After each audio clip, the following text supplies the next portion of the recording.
Hola querido estudiante, bienvenido al Diplomado de Power BI Avanzado. Mi nombre es Leonardo Jiménez y te voy a acompañar en este proceso.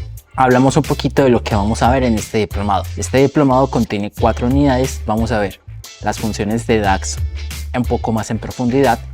Vamos a hablar de cómo crear tablas calendarios con DAX y lenguaje M. Vamos a hablar de Power BI Service y Mobile.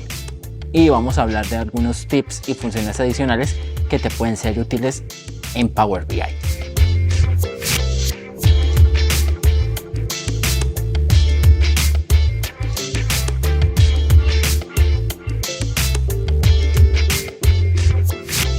No siendo más, te doy la bienvenida y comencemos con este proceso.